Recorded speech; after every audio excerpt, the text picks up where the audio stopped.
السلام علیکم ورحمۃ اللہ وبرکاتہ۔ انشاءاللہ آج کی اس نشست میں ہم تختی نمبر 2 مرکبات کا جو دوسرا پیج باقی رہ گیا تھا، انشاءاللہ آج اس کو ہم پورا کریں گے۔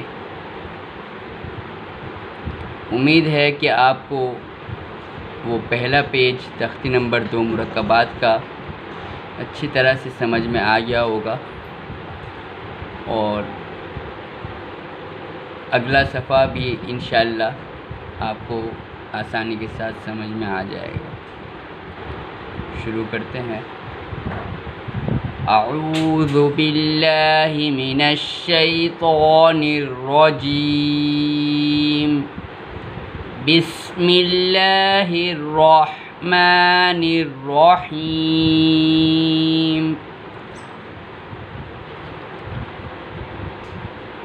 بانون نون، تا یا نون، یا ثا نون۔ آپ نے یہاں پر اس چیز پہ دھیان دینا ہے کہ میں کن حروف کو کھینچ رہا ہوں اور کن حروف کو نہیں کھینچ رہا۔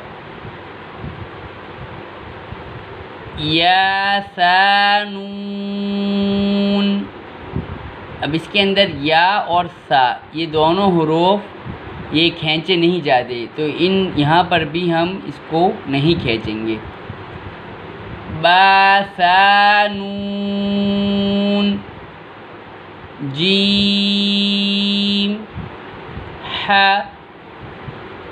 خو، حاس، خوب، جیم تا، تاحات، یا جیم با، با خوت،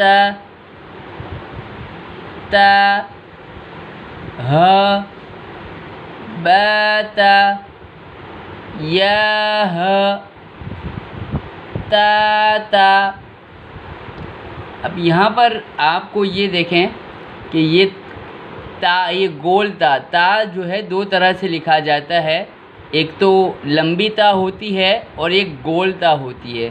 جیسے لمبی تا یہ ہے، یہ جو ہے یہ لمبی تا کہلاتی ہے۔ جیسے تختی نمبر 1 کے اندر ہم نے الف، با اور تا جو تیسرے نمبر پر ہے اس تا کو لمبی تا، اور ایک تا یہ گول تا ہوتی ہے۔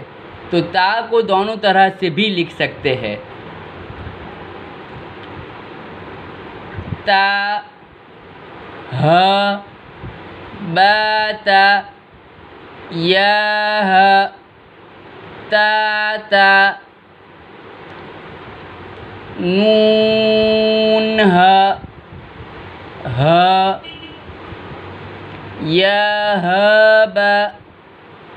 با ہ، الف، با ہ، میم، دال۔ اب اس کے اندر ہا کی بھی مختلف صورتیں ہیں۔ ایک ہا یہ ہے جو بالکل گول ہے، اور یہ ایک ہا یہ والا ہوتا ہے جو دو چشمے ہا کہلاتا ہے۔ تو اس دو چشمے ہا کو ہم اس طرح سے بھی لکھ سکتے ہیں، جیسے یہاں پر لکھا ہوا ہے یا ہ با، اور جو گول ہا ہے اس کو ہم اس طرح سے بھی لکھ سکتے ہیں۔ اگر یہ کسی حرف کے ساتھ ملا کر آئے گا تو اس طرح سے لکھا جاتا ہے، اگر کسی حرف کے درمیان میں آئے گا تو اس طرح سے لکھیں گے، اور اگر کسی حرف کے آخر میں آتا ہے تو یہ اس طرح لکھیں گے۔ جیسے یہاں پر ہے یا ہ، یا ہ، با ہ، میم، دال، ذال، جیم دال، خوزال، رو، ز، رو، جیم، رو، خوز۔ اب یہ رو کی بھی دو طرح سے رو کو لکھا جاتا ہے. جیسے ایک رو یہ والا ہے، ہم نے تختی نمبر 1 کے اندر یہ والا رو پڑھا تھا، لیکن یہاں تختی نمبر 2 کے اندر اس طرح سے بھی لکھا گیا ہے. جیسے یہ آپ کے سامنے ہے، اس طرح سے بھی رو کو لکھ سکتے ہیں اور اس طرح سے بھی لکھ سکتے ہیں. اسی طرح زا ایک یہ والا ہے اور دوسرا زا، جیسے ایک زا یہ والا ہے، جیسے ہم نے تختی نمبر 1 کے اندر پڑھا تھا، ایک زا یہ اس طرح سے بھی لکھ سکتے ہیں. رو یہ ہم نے تختی نمبر 1 کے اندر جو آپ کے سامنے ہے، تو یہ رو اس طرح سے بھی لکھ سکتے ہیں اور یہ زا اس طرح سے بھی لکھ سکتے ہیں. اور دوسرا طریقہ کیا ہے، وہ تختی نمبر 2 کے اندر یہ دیکھیں، یہ اس طرح سے بھی لکھ سکتے ہیں. رو، ز، رو، جیم، رو، خوز، یا، رو، تاز. اب یہاں پر یہ جیم رو جو ہے، یہ رو یہی والا لکھا ہوا ہے، اور یہ جو زا ہے خوز، تو یہ والا زا یہاں پر یہ لکھا ہوا ہے. اسی طرح یہ جو ہے یا رو، تو یہ رو ہم نے جو تختی نمبر 1 کے اندر پڑھا تھا وہ اس طرح کا لکھا ہوا تھا، تو یہ اس طرح سے بھی ہم رو کو لکھ سکتے ہیں. اسی طرح یہ زا کی صورت بھی آپ کے سامنے ہے. تاز، سین، شین، شین، لام، سین، لام، صاد، ضاد، طا، ظا، عین، غین، عین، جیم، غین، ح. اب یہاں پر یہ دیکھیں، یہ جو جیم کے اوپر یہ بنا ہوا ہے یہ عین ہوتا ہے. اگر عین کسی حرف کے ساتھ مل کر آئے گا اور وہ عین پہلا ہوگا، پہلا حرف عین ہوگا، تو اس کا آدھا حصہ عین کا وہ ہم ہٹا دیں گے. جیسے یہاں پر یہ دیکھیں، آپ کو یہ اوپر والا جو حصہ نظر آ رہا ہے یہ والا، تو ہم صرف اس طرح سے لکھیں گے عین، اور اس کے ساتھ پھر دوسرے حرف کو ملا دیں گے. جیسے یہاں پر یہ عین جیم لکھا ہوا ہے، عین، جیم، غین، ح، با، عین. اب یہ دیکھیں، یہ آخر میں آ رہا ہے تو یہ اس کی الگ ایک صورت بن گئی. یہ اس کو دوسری طریقے سے لکھ دیا.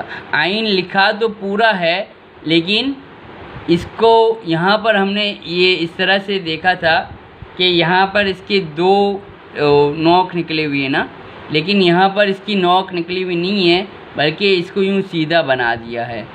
تو عین کو ہم اس طرح سے بھی لکھ سکتے ہیں اور اس طرح سے بھی لکھ سکتے ہیں. با، عین، یا، غین. اسی طرح یہ غین بھی ہے. با، عین، دال، تا، غین، ذال. اب یہ دیکھیں، عین ہے یہ اور یہ غین ہے، لیکن یہ حرف کے درمیان میں آ رہا ہے، تو اس کا آدھا حصہ غائب کر دیں گے، اور یہ جو نوک والا عین ہے اس طرح سے نہیں لکھیں گے، بلکہ یہ والا جو عین ہے اس طرح سے لکھا جائے گا۔ با عین دال تا غین ذال فا قاف واو قاف لام فا واو قاف واو نون قاف را یا فا را یا فا میم میم حمزہ حمزہ بشکل الف حمزہ بشکل واو حمزہ بشکل یا سین حمزہ لام تمت بالخیر۔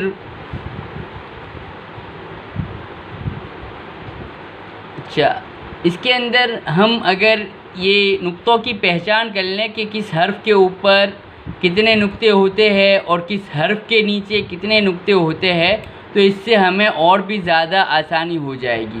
پھر ہم نے نقطوں کو دیکھنا ہے کہ کہاں پر 3 نقطے ہیں، اگر کہیں 3 نقطے ہیں تو ہم نے یہ دیکھنا ہے کہ اس کے اوپر ہے یا نیچے ہے۔ اگر 3 نقطے اوپر ہے تو پھر ہم نے یہ دیکھنا ہے کہ وہ 3 دندانے کے ساتھ ہے یا بالکل سمپل سا ہے، جیسے یہاں پر یہ دیکھیں، جیسے یہاں پر ہے تا کاف سا، تو ہے تو یہ 3 نقطے، لیکن یہ جو ہے ایسے لمبا بنا ہوا ہے نا، یہ سا بنا ہوا ہے۔ سا کا الگ شیپ ہے اور شین کا جیسے وہ الگ شیپ ہے، اس کا میں آپ کو بتاتا ہوں۔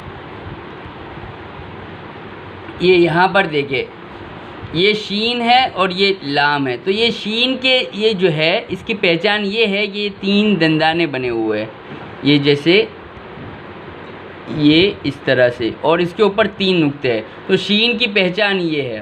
اور اسی طرح جو ہے سا، تو یہاں پر دیکھیں یا سا نون، یہاں پر صرف ایک ہی وہ بنا ہوا ہے سیدھا، تو یہ ہم اگر نقطوں کی پہچان کر لیں گے تو انشاءاللہ ہمارے لیے بہت زیادہ آسانی ہو جائے گی الفاظ کو پہچاننے میں۔